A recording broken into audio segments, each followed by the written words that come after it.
लहर की आशंका के बीच आईसीएमआर ने स्कूल खोलने का दिया सुझाव।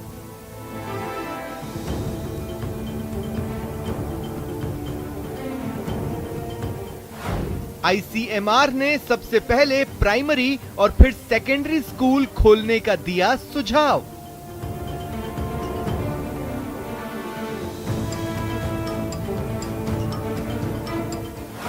आईसीएमआर ने अपनी सिफारिश का बताया वैज्ञानिक आधार।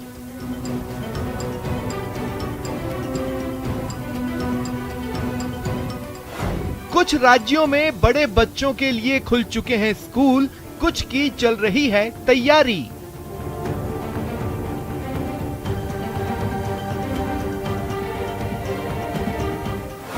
कई राज्य स्कूल खोलने को लेकर असमंजस में। आईसीएमआर ने कहा, छोटे बच्चे वायरस को आसानी से हैंडल कर लेते हैं।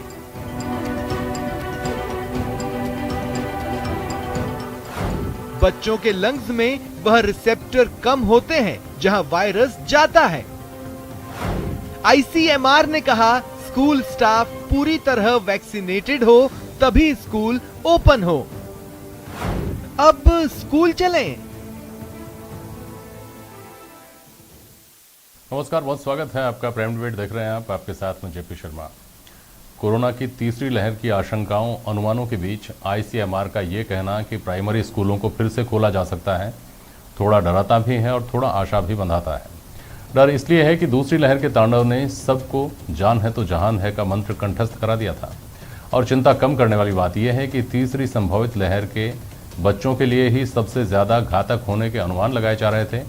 अब अगर स्कूल खुलने की बात हो रही है तो स्कूल जाने लायक हो ना हो, इतना तो मानना चाहिए कि बच्चों में इस लहर से लड़ जाने की क्षमता तो विकसित हो ही चुकी है।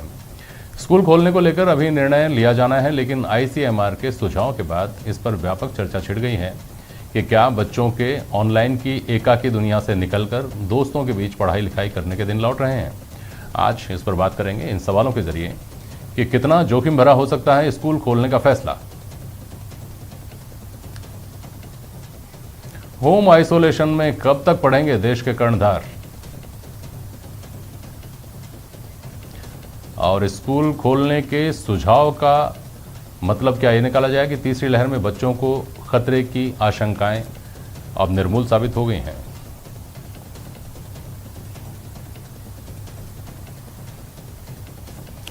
स्कूल शिक्षा परिवार के अध्यक्ष अनिल शर्मा जी हैं हमारे साथ।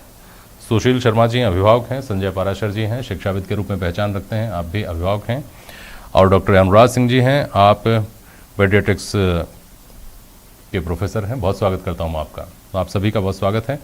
सबसे पहले अनिल जी आपके पास आ रहा हूं जी। स्कूल खुलने की खबरें, फिर कभी इस तरह की खबरें जो इस संभावना से डराती हैं, इस सब के बीच पहले आपसे सवाल ये है कि प्राइमरी स्कूलों को अगर खोला जाता है तो कितनी तैयार हैं हमारे स्कूल्स? देखिए, बेसिकली सबसे पहले तो मैं आपको धन्यवाद देना चाहूँगा। एकदम जनता से जुड़ा हुआ मुद्दा है और आमतौर पे अब तक जो खबरें आ रही थी कि बच्चों पे ज़्यादा असर होगा, ये हमको भी डरा रहा था और चिंतित कर रहा था। लेकिन आज जो खबर आई है और बीच में कुछ दावे और आ रहे थे, उनके माध्यम से आज बहुत सुखद मान रहा हूँ। और उसको मैं सुखद इसलिए नहीं मान रहा कि स्कूल खुल रहे हैं, सुखद इसलिए मान रहा हूँ कि हमारे बच्चों पे इसका असर कम होगा और बाकायदा आईसीएमआर ने वैज्ञानिक आधार पर बताया है। सो निश्चित रूप से वहां तो कोई दिक्कत वाली बात या शक करने की बात नहीं है, क्योंकि कोरोना की तीसरी लहर का बच्चों पर असर होगा, ये भी कहीं से डॉक्टर्स की रिपोर्ट ही थी।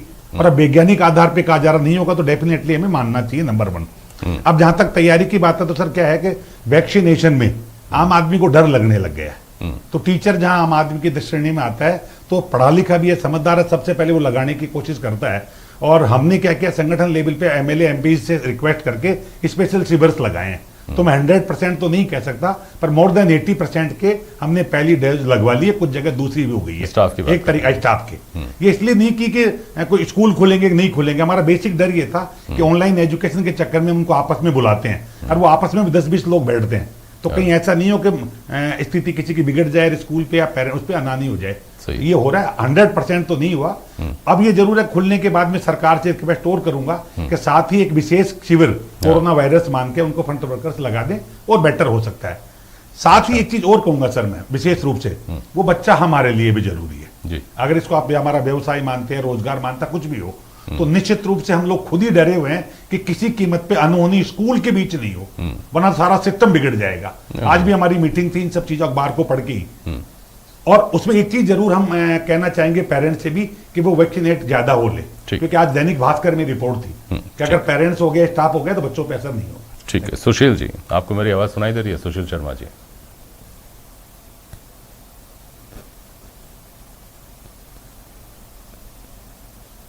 सुशील शर्मा जी तक आवाज नहीं पहुंच रही है।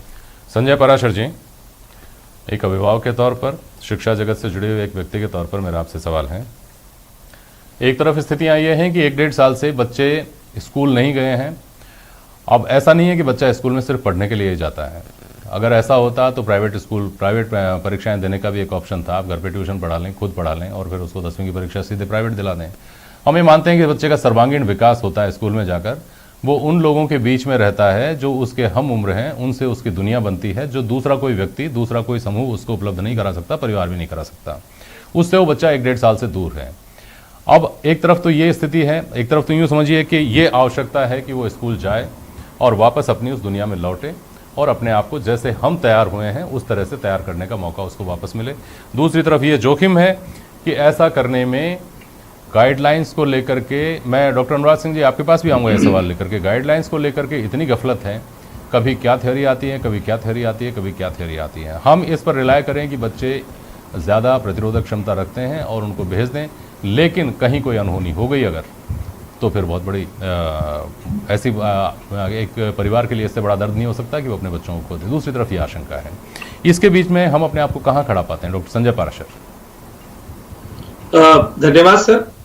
Indian council of medical research की जो रिपोर्ट है वो एक सुखद अनुभूति का एहसास करवाती है, लेकिन उसका दूसरा पक्ष भी हमें देखना होगा। बीइंग अ पेरेंट, मैं स्वागत करता हूं कि अगर बच्चों के लिए स्कूल खुलते हैं, अच्छी बात है। बच्चे अपनी पुरानी दुनिया में लौटेंगे और अपने साथियों के साथ में बैठ करके सब चीजें शेयर करेंगे।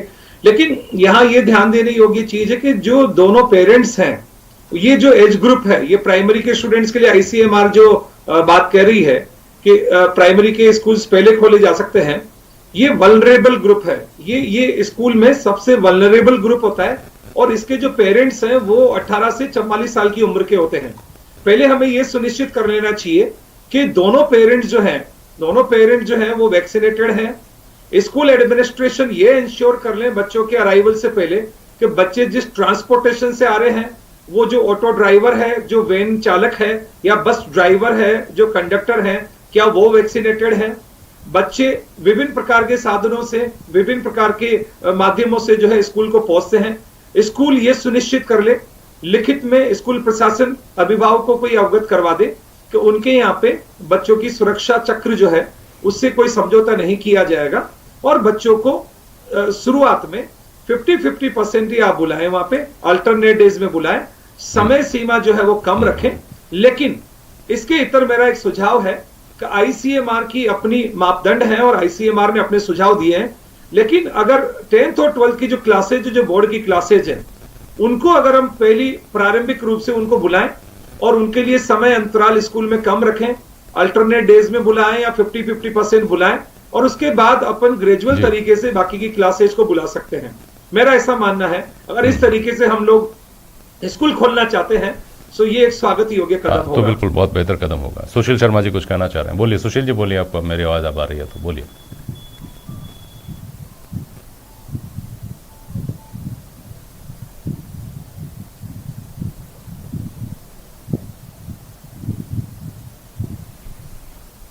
सुशील जी, आपको मेरी आवाज सुनाई दे रही है क्या? जी सुनाई पड़ रही है। हाँ बोलें, आप बोलें, आप कुछ कहना चाह रहे थे, बोलिए। हाँ जी, आवाज आ रही है? जी जी, मैं सुशील शर्मा बोल रहा हूँ। हेलो सुशील जी बोलिए, आप अपनी बात बोलिए, आप क्या कहना चाह रहे थे, बोलिए। देखिए संजय पाराशर जी हमारे साथ जुड़ रहे हैं, उनका ये मानना था। सुनिए सुशील शर्मा तो जी, ये है कि जी जी आप अपनी बात बोलें सुशील जी। हाँ बोलिए सर। देखिए, पहली बात तो मैं आपसे कहना चाहूंगा कि आईसीएमआर का जो स्टैंड है बार बार चेंज हुआ है। पहले इन्होंने कहा कि ये जो फर्स्ट वेव जो है बुजुर्गों के लिए थी, सेकंड जो है यूथ के लिए और थर्ड जो है बच्चों के लिए है। ऑल ऑफ अ सडन ऐसा क्या हुआ कि जो है वो उनका पूरा रुख ही बदल गया, पूरा का पूरा उनकी साइंस कहाँ से चेंज हो गई, ये मेरे समझ नहीं आ रहा। पहली बात तो ये है। दूसरी बात ये है कि अगर बच्चों के लिए हम कहें कि भाई बच्चों के लिए ये जो ज़्यादा घातक नहीं है, तो बच्चे सुपर स्प्रेडर का काम करेंगे, कैरियर का काम करेंगे। तो जो कोमॉर्बिडिटीज से जो है जो इन्फेक्टेड हैं या जो लो इम्यूनिटी वाले लोग हैं उनको इन्फेक्ट करेंगे वो। तीसरी बात यह है कि अगर ये कहा जाए कि बच्चों पे इसका इफेक्ट नहीं पड़ता है, तो अमेरिका की स्टडी देखिए आप, अमेरिका के अंदर कितने बच्चे जो है इन्फेक्ट हुए हैं। एक और जो चीज़ अभी मैंने सुनी कि भाई जो है जो स्कूल टीचर्स वगैरह है जो सारे के सारे इसकी प्रिपरेशन कर रहे हैं, तो मैं आपको बता दूं पिछले महीने जो सिर्फ मई के अंदर AMU के अंदर प्रोफेसर्स 26 प्रोफेसर्स उनकी डेथ हुई है ना। वो स्कूल के टीचर से ज़्यादा क्वालिफाइड होते हैं, ज़्यादा नॉलेजेबल होते हैं, ज़्यादा लर्नेड होते हैं। और जब और ये जो सारी जो डेथ्स हुई हैं विदिन 20 डेज हुई है, और ये सेकंड वेव थी। अभी थर्ड वेव तो अभी जो गवर्नमेंट कितनी बार बोल चुकी है। इधर आप देखिए कि उत्तराखंड हाईकोर्ट जो है वो अपनी जो कांवड़ यात्रा को रद्द करता है, यूपी के अंदर जो है जो कांवड़ यात्रा रद्द की जाती है, और ये मतलब इवन सुप्रीम कोर्ट इसके ऊपर कॉग्निजेंस लेता है। और ये मतलब स्कूल वाले इतने ज़्यादा लर्नेड कैसे हो गए कि वो इन चीज़ों को कंट्रोल कर सकेंगे। और बाय द वे अगर कुछ ऐसा कोई कैजुअलिटी हो जाती तो क्या स्कूल वाले इसकी वो जिम्मेदारी लेंगे? अगर आपको मालूम होगा पहले भी हुआ था कि स्कूल वालों ने क्या कहा था कि अगर मान लीजिए कोई इन्फेक्शन होता है उसकी जिम्मेदारी हमारी नहीं होगी, है ना। वो पता नहीं कहाँ से करके आया। बिल्कुल ठीक है, मानते हैं हम कि वो सुशील जी, जिम्मेदारी तो बाहर अलग की बात है। एक बार बच्चे को अगर किसी के बच्चे के साथ कोई ऊंच नीच हो गई, उसके बाद में जिम्मेदारियां तय करते रहिए। जाने वाला अगर चला गया तो परिवार के लिए तो हमेशा का दर्द रह जाएगा ना। इसलिए जिम्मेदारी से कोई बड़ी बात नहीं है। जिम्मेदारी मतलब मुझे लगता नहीं है कि वो बहस का विषय होना चाहिए, वहां तक बात पहुंचनी नहीं चाहिए। उससे पहले जो आपने कहा बेहद महत्वपूर्ण बात आपने कही। पहली बात तो आपने ये कही कि ये स्टडीज बार बार बदलती हैं, इसके ऊपर तो मैं डॉक्टर साहब से बात करूंगा, लेकिन उससे पहले अनिल शर्मा जी इसका जवाब देना चाहते हैं कि कैसे बच्चे सुपर स्प्रेडर नहीं बनेंगे, कैसे बच्चों के स्कूल में जाने से कोरोना का खतरा नहीं बढ़ेगा, इसके लिए यह क्या इंतजाम कर रहे हैं? बोलिए अनिल जी, बहुत संक्षेप में बोलिए। मैं बेसिकली ये बताना चाहूंगा कि आज जिस स्टडी पे सवाल खड़ा कर रहे हैं, तो क्या सुशील जी डॉक्टर हैं क्या? नहीं, सुशील जी तो डॉक्टर नहीं है, लेकिन ये तो समझ, ये तो अनिल जी हर किसी के जहन में आता है ये सवाल। तो आप और हम भी पढ़ते थे। अभी 15 दिन पहले तक हम पढ़े तीसरी लहर आ रही है, 3 हफ्ते बाद आ जाएगी, अगस्त में उसका पीक आ जाएगा, सितंबर में पीक ढल जाएगा, बच्चे सबसे ज्यादा मेरा सिंपल सा सवाल ही है सर, इसमें सिंपल सा कहना ही है कि कहीं न कहीं तो हमें जो वैज्ञानिक है डॉक्टर पे बिलीव करना ही पड़ेगा। और उन्होंने बाकायदा सर्वे के आधार पर कार एक रिसेप्टर वर्ड और यूज किया है कि बच्चों में ज्यादा होता है, तार्किक और वैज्ञानिक आधार पर सर्वे पहले भी उन्होंने किया। अगर आप टेक्निकल वर्ड्स को लेकर के किसी थ्योरी को विश्वसनीय मानेंगे तो रोजाना कोरोना में हमने एक नया शब्द सीखा है। सर मैं यही तो कहना चाह रहा हूं कि हमें कहीं न कहीं ये विश्वास करना पड़ेगा मिलके, और स्कूल प्रशासन के साथ मिलके इन चीजों का इंश्योर करना पड़ेगा। ये मैं मानता हूं, मैंने क्या कहा 100% नहीं हो पाया। जब आपकी वैक्सीनेशन है ही नहीं 100%, तो स्कूल वाला कहां से करा लेगा बेचारा? ड्राइवर्स ऑटो में सब में है। अब क्या हो कि जैसे वैकल्पिक का सुझाव संजय पाराशर जी ने दिया था, मैं स्वागत करता हूं। तो हमारे पास अगर 10 ड्राइवर है, 5 वैक्सीनेटेड है, तो उन 5 को काम ले सकते हैं। कुछ टीचर जो नहीं है उनको हम रोक के जब अल्टरनेट क्लासेस करेंगे तो वहां व्यवस्था कर सकते हैं। और पेरेंट्स के साथ मिलकर जहां वैक्सीनेटेड की बात है उसको भी प्राथमिकता में ले सकते हैं। तो मैं चाहता हूं पेरेंट्स हमारे साथ बैठें और बैठ के समस्या का समाधान करें, एक दूसरे पर जिम्मेदारी डालें। वैक्सीनेशन की एक चीज और कहना चाहूंगा, देखिए यहाँ पर कि अगर 1 मिनट वापस आऊंगा आपके पास, लेकिन सुनिए एक मिनट सुशील जी, 1 मिनट सुशील जी आता हूं आपके पास। डॉक्टर साहब हमारे साथ अनुराग सिंह जी जुड़े हुए हैं।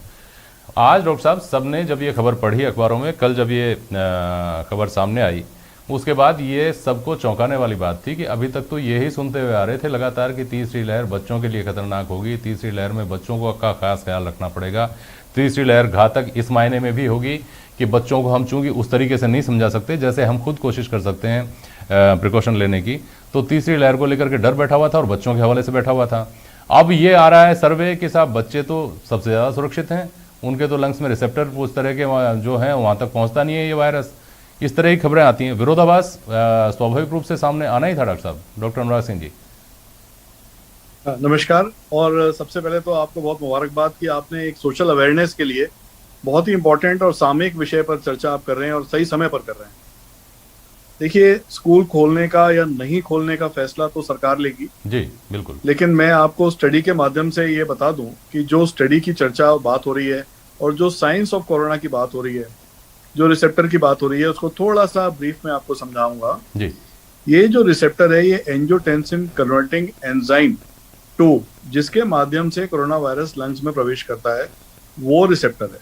तो वो रिसेप्टर डाउनग्रेडेड है बच्चों में, तो इसका मतलब वो वायरस को अंदर लंग्स में घुसने में दिक्कत आती है, बच्चों में वो आसानी से प्रवेश नहीं कर पाता, बड़ों में वो आसानी से प्रवेश करता है। तो ये निश्चित है। जी। अब हमने पहली लहर में और दूसरी लहर में बच्चों का संक्रमण कम देखा है बजाय बड़ों के। मृत्यु दर भी बच्चों में कम रही है और संक्रमण भी कम रहा है बजाय बड़ों के। किंतु स्कूल बंद होने से और ये सभी बच्चे करीब 1.5 साल 2 साल से बहुत ही एक अलग तरह के एनवायरनमेंट में जी रहे हैं जो उनके विकास के लिए और उनकी शिक्षा के लिए ठीक नहीं है। अब बात यह आती है कि इस एनवायरनमेंट को कब तक और जो बदलता परिवेश है वो किस प्रकार से बदल रहा है, जो हमने पहले अमेरिका में और इटली में देखा, जो हमने बाकी देशों में देखा और जो हमने अपने देश में भी देखा है। तो समय के साथ कोरोना में परिवर्तन क्यों होता है, साइंस आपको अलग अलग चीजें क्यों बताती है, वो इसलिए बताती है कि जैसे जैसे एंटीबॉडीज का लेवल बढ़ता जाता है वैसे वैसे वायरस का संक्रमण अपना डिफरेंट रूप लेता है। इसके साथ एक चीज और होती है, उसको हम कहते हैं कि अगर वायरस में किसी प्रकार का चेंज आ गया है, कोई नई वेरिएंट आ गए, जैसे आपने अल्फा, बीटा, गामा, डेल्टा और अब एप्सिलॉन वेरिएंट की आप बात सुन रहे हैं, तो जब कोई म्यूटेशन होता है और उसमें नया वेरिएंट आता है तो फिर सारा परिवेश वापस बदल जाता है। तो इस 2 चीजों को ध्यान में रखते हुए काम की बात यह है कि जो बड़े लोग हैं और जो बड़े बच्चे हैं, किसी ने ये भी अभी कहा कि 10वीं 12वीं को आने दीजिए, प्राइमरी को रोकिए। तो 10वीं 12वीं के जो एडोलेसेंट बच्चे हैं उसमें एक बीमारी होती है जिसको कोरोना के बाद में MIS-C कहते हैं, उसकी संभावना अधिक है एडोलेसेंट्स में, और वो MIS-C ही एक ऐसी बीमारी है जो बच्चों को परेशान कर रही है। बाकी बच्चों में निमोनिया और जो पल्मोनरी संक्रमण है वो कम होते हैं, फीवर जरूर आता है, कभी दस्त उल्टी होते हैं, कभी फीवर आता है, 2-3 दिन का बुखार रहता है, उल्टी दस्त होते हैं और उसके बाद बच्चा उस वायरस को झेल जाता है और अपनी एंटीबॉडी बना लेता है, रोग प्रतिरोधक क्षमता बच्चों में विकसित हो जाती है। और वो पल्मोनरी संक्रमण या निमोनिया या जो ऑक्सीजन पे और वेंटिलेटर पे जाने की स्थिति है वो बच्चों में, छोटे बच्चों में नहीं के बराबर है। अच्छा डॉक्टर साहब, इस बात का मतलब क्या मैं ये समझूं, क्या हमको ये समझना चाहिए कि शुरुआती जो वेरिएंट थे उनके आधार पर, उनकी स्टडी के आधार पर ये कहा गया था कि तीसरी लहर बच्चों के लिए खतरनाक हो सकती है। अब जो स्टडी की गई है उसके हिसाब से ये समझ में आया कि नहीं, बच्चे उतने वल्नरेबल नहीं हैं, बच्चों के लिए उतना घातक नहीं है ये अभी जो स्ट्रेन है वो। और तीसरी लहर में बच्चों को लेकर के जो कम से कम आशंका जताई जा रही थी उससे तो हम राहत महसूस करें ना?